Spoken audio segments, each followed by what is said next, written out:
Welcome to the World Wire Update. Don't forget to subscribe and click the bell icon for more updates and thrilling short scenes. In a landmark and closely watched ruling, the Supreme Court has struck down the Trump-era tariffs, sending shockwaves through the political and economic landscape. This decision is not just a legal milestone, it's a pivotal moment that will reshape how the United States approaches international trade for years to come.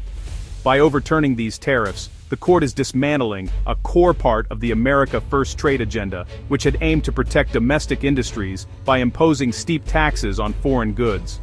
The move signals a dramatic shift away from protectionist policies that have defined recent years.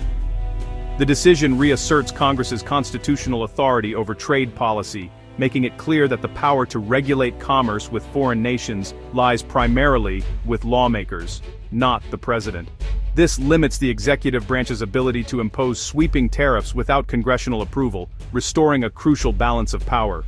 For businesses and consumers across the country, this marks the start of a new chapter in global commerce, one with fewer uncertainties, potentially lower prices, and a more predictable environment for trade. Companies that rely on imported materials and goods may now find it easier to plan for the future, while shoppers could see relief at the checkout counter. The case at the heart of this decision centered on whether a president can unilaterally impose massive taxes on imports simply by declaring a national emergency. This question has been hotly debated, with critics arguing that such power undermines the checks and balances built into the Constitution. In a decisive opinion, the justices ruled that this approach overstepped constitutional boundaries, reaffirming the importance of separation of powers and the need for legislative oversight in major economic decisions. The ruling's impact is immediate and far-reaching. Industries that have been burdened by tariffs are expected to see relief, with manufacturers and small business owners expressing cautious optimism about the future. At the same time, the nation now faces a renewed and vigorous debate over the future of American trade policy, as lawmakers, experts, and the public weigh the best path forward in a complex global marketplace.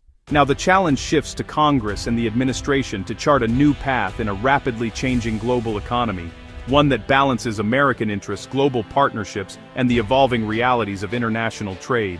To truly understand the Supreme Court's decision, we need to revisit the origins and motivations behind these controversial tariffs. The story begins several years ago, when the U.S. government decided to take a bold and unprecedented step in its approach to international trade. In 2018, the Trump administration launched a sweeping series of tariffs, primarily targeting China and other countries accused of unfair trade practices and widespread intellectual property theft. These measures were framed as a way to level the playing field and protect American innovation. The main goal was clear: make imported goods more expensive, encourage consumers and businesses to buy American-made products, and use economic pressure to force foreign governments to negotiate new trade deals more favorable to the United States. The legal justifications for these tariffs included claims of national security threats and the use of emergency powers. However, the scope of the tariffs quickly ballooned, eventually covering thousands of products. Everyday items from steel beams to smartphones and household electronics were suddenly subject to new taxes at the border. This marked a dramatic shift away from decades of U.S. policy that had championed free trade and open markets. The tariffs ignited a global trade war, leading to retaliatory measures from other countries and causing prices to rise for American families at the grocery store and for businesses trying to manage their costs.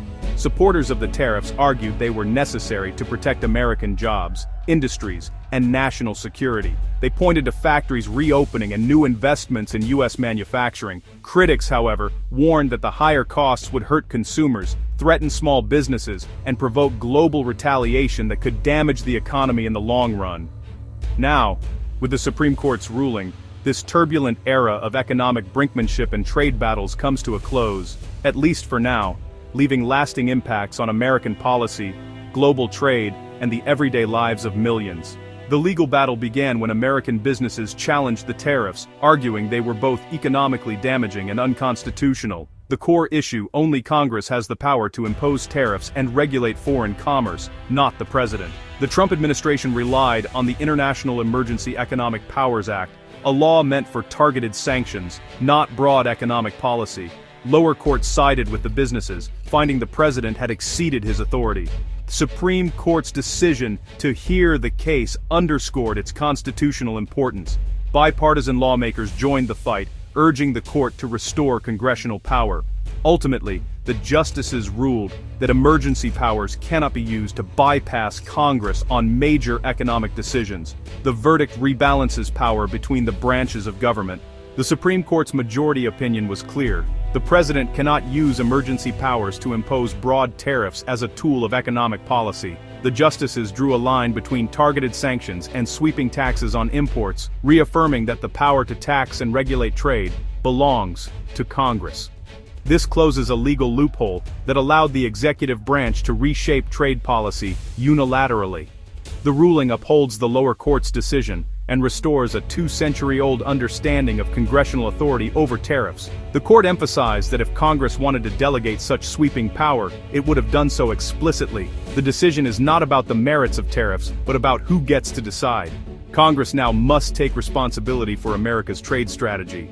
Before today's ruling, tariffs meant higher prices for millions of Americans. Businesses passed increased costs to consumers, driving up prices on cars, electronics, and everyday goods. The automotive industry saw new cars become thousands of dollars more expensive, while companies like GM and Deere faced massive tariff-related losses. Retailers and tech companies raised prices, and even iconic American brands struggled with higher costs due to global supply chains. The uncertainty stifled investment and hiring, as companies couldn't plan for the future. The Supreme Court's decision brings long-awaited clarity, offering relief to businesses and consumers alike, the hope a return to stable, predictable trade policy. For many, this marks the end of a costly and chaotic era. The Supreme Court's decision sparked strong reactions across the country. Business leaders and the U.S. Chamber of Commerce celebrated, seeing it as a victory for stability and growth. Wall Street responded with optimism, as markets anticipated the end of trade war volatility. On Capitol Hill, bipartisan lawmakers praised the restoration of congressional authority, calling for open debate on future trade policy. However, supporters of the tariffs decried the ruling, arguing it weakens America's ability to protect its industries. The divide highlights an ongoing battle over the direction of U.S. trade policy. One thing is clear: the fight over tariffs and trade is far from over.